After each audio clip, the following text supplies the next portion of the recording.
Is there a trace of some kind of dumb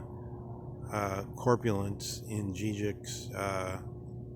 Hegelian following after the absolute? Um, Zizek likes to adduce an example, um, which is of a kind of Kantian God, rather, I would say, than a properly theological conception, where he says if God should behold all the moments um, in one thought, then what time would there be left to experience anything? They would be caught in that absolute gaze. So, likewise, I believe this is both the point of the Last Mensch, or last man of Nietzsche, and of Kocheve's talk about the bees. So um, that we should all become, and he even said it, that the Americans already had become these buzzing bees acting on conditioned response primarily. Um, so if what else is the absolute in Hegel meant to be, to Zizek, who goes to pains to kind of take out a little brush and scoot under the couch in a cartoon fashion, all hint that Hegel really meant it when he spoke of the end of history. Um, what else is this absolute of Hegel supposed to mean, except the same thing, is that we come into a situation where we can't actually live because um, we've, as it were, entered into this methexis, as Plato would have had it. Um, the methexis in common speech would be something like the Greeks are having their equivalent of a powwow, which is to say a gathering, although instead they would have a theater production of some kind in the um, Acropolis, lips, in a temple somewhere where we would look gigantically towards the pillars that held him up. And then we would participate emotionally, socially, somatically, which is to say bodily, and intellectually, in every way, with what was going on as the Athenians, or as people that were coming to overlap in the same space and in the inner space, the space where pain can happen, where pathos can happen, but where it's invisible. Um, and also the space where other collected things, such as the sundial time, somehow come apart from the individuals, which otherwise would be ghosts somehow without a tribe. Um, so here, it does not seem exactly the same as the demand for the God that would have somehow cognition, understanding of all the moments visualized all at once, and then wouldn't have time to do anything else. Um, in the absolute moment in history would be somehow, I mean, Hegel only gives us this equality under the law principle, which is the liberal principle, which is then upset by a great many. And then you get, I think, for instance, when Hegel's idea of liberalism, which is still there in Marx, breaks down with the Dreyfus affair, and then you get this figure of, I think his name is John Juarez, takes a side explicitly against the Marxist view, apparently. So he was denounced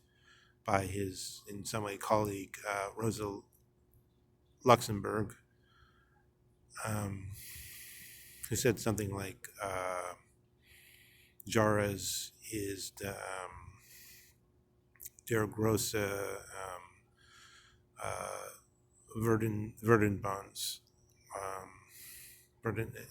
maybe I pronounced that wrong, but anyway, the great spoiler, or the great corrupter, um, because the issue is somehow this split between the universality as sort of in liberals in a almost reverse way still, not liberals, excuse me, libertarians in a kind of way still promote. Um, and then the other way where the Dreyfusards, or as it were, those who believe these parts within the, as it were, um, detached body of the state, these organs sometimes can have to assert themselves if they're not being treated properly. And then you get the breakdown of the pure Hegelian um, subject in that sense. Zizek is very adaptive in where he seems to read Hegel in a way where he can use him to, I guess, almost bridge this gap somehow between um, that Marx would say, listen, I'm a citizen. I'm a citizen of a certain country, and that's what all that matters. And then of the uh, early Zionists, Max Nordau and the others, who were compelled to change their view and say, I'm part of a group that isn't treated equally under the state, and this means there's some critical decisions that have to be made. And for instance, there was a great talk of black separatism and such things in the '60s in the United States. So that's something like the question of Zionism in the context of a country which, for all practical purposes, defines race as black and white, and then some in between are the extra legal scale, as it were. Um, Whereas you could say here in this situation between in Prussia and in the German Empire and in the, after the war, when all kinds of other issues stormed in, um, we have a different. The meaning of race is somewhat different, and it's one could well say it's particular to that center. And then I would say, in addition, as a general commentary, we must ask,